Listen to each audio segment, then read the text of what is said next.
और 3:30 बजे उठ करके गौशाला में गाय माताओं के लिए नल चला चला करके पानी की होदी भरता था, क्योंकि 6 बजे जब गाय माता आश्रम से निकलती थी तो उनको पानी पिला के निकाला जाता था। वो होदी भरनी पड़ती थी। अब नल इतना वजनदार था, उसको चलाने के लिए पानी निकालने चलाता था तो खुद लटक जाता था।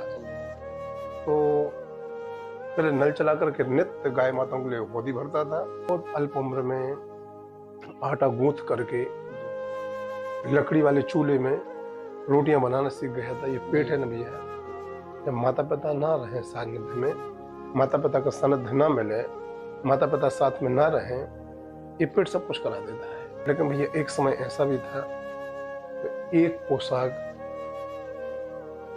मैं साल भर पहनता था, कोई नहीं था ना, कोई भी नहीं था जी। जब अपना कोई नहीं, अपने जब माँ बाप नहीं होते ना साथ में, तो बहुत चिंता और फिक्र करने वाले कोई नहीं होते हैं। तो एक पोशाक के लिए हम दिन भर पहनते थे, रात में उसी को धुल लेते थे और सुबह फिर उसी को पहन करके स्कूल चले जाते थे गुरुकुल में। डिम्पल या तो मेरी बहन है, क्योंकि वो हिंदू है।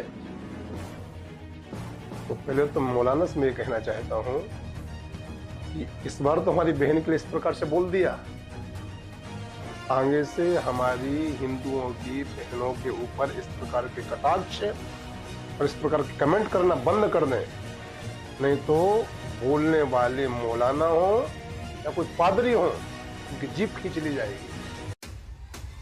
90% लड़कों के साथ यही समस्या आती है कि वह प्रेम जाल में पड़ते हैं, लड़की के द्वारा उनको धोखा दिया जाता है।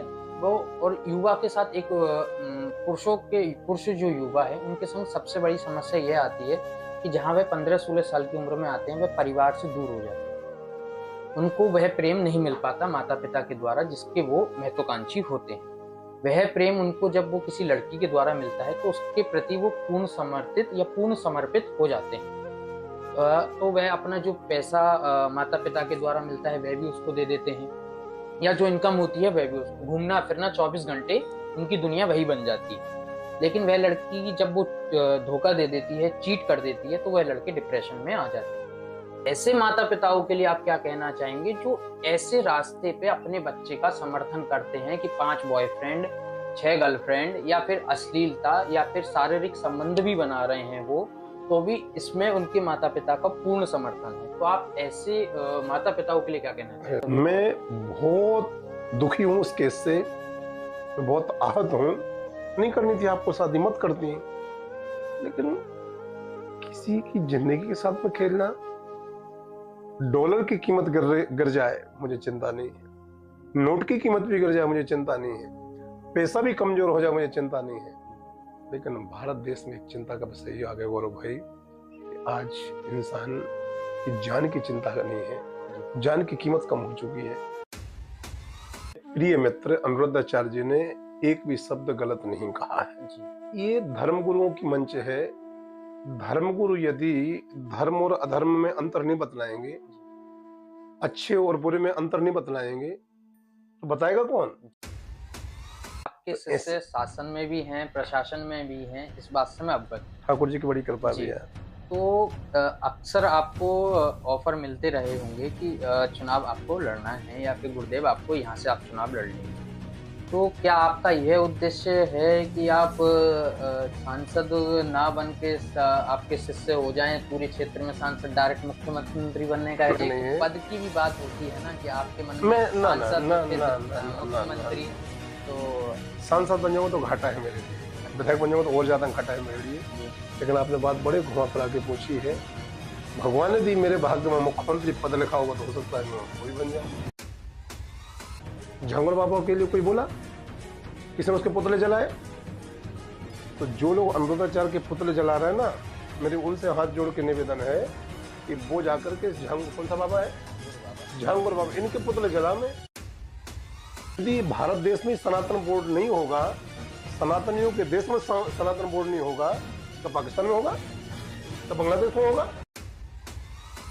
हाँ, लेकिन बहुत सारे चैनल ऐसे हैं जो बिल्कुल बिके हुए हैं, जो सिर्फ ये देख रहा है कि सनातन का धर्मगुरु गलती कहाँ कर रहा है, वैसे उसकी गलती को तत्काल लेकर के प्रचारित करें। हम सबको समझने की आवश्यकता है। ये पहले धर्म में लड़ाया गया, जाति जाति में लड़ाया गया, धीरे धीरे घर घर में लड़ा करके आपको समाप्त करा दिया जाएगा। इस भारत को बचाना है तो हिंदुओं को एक रहना होगा, ये मेरी प्रार्थना है। ये स्वामी प्रसाद मौर्य जैसे नेता ये आपस में लड़ा करके हम हिंदुओं को कमजोर कर रहे हैं, क्योंकि खुद हिंदू धर्म को छोड़ चुके हैं।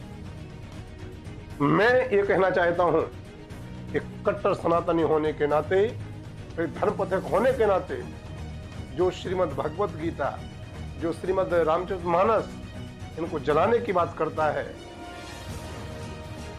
मैं बोलना चाहता हूं कि ऐसे व्यक्तियों को विजयादशमी पर या होली दिवस पर उल्टा करके जला देना चाहिए। मन भर के ब्रजवासियों ने आशीर्वाद के रूप में वोटें दी, उनको एक बार, दो बार, तीसरी बार सांसद बनाया। तो जिन ब्रजवासियों ने हेमा मालिनी जी को 3 बार सांसद बनाया हो, उनको इस पद पर रह करके ऐसी वक्तव्य देना शोभा नहीं देता है। रही बात कॉरिडोर की, तो हम लोग वृंदावन में रहते हैं, भगवान माँ के हरि से प्रेम करते हैं। हम लोग क्या कहते हैं कि भैया या वृंदावन में तो बिहारी जी की मर्जी के बिना पत्तों भी ना हिले। तो कॉरिडोर बनना होगा तो बिहारी जी बनवा देंगे, और कॉरिडोर यदि नहीं बनना होगा, बिहारी जी नहीं चाह रहे होंगे, तो दुनिया की कोई ताकत लग जाए नहीं बनवा पाएगी।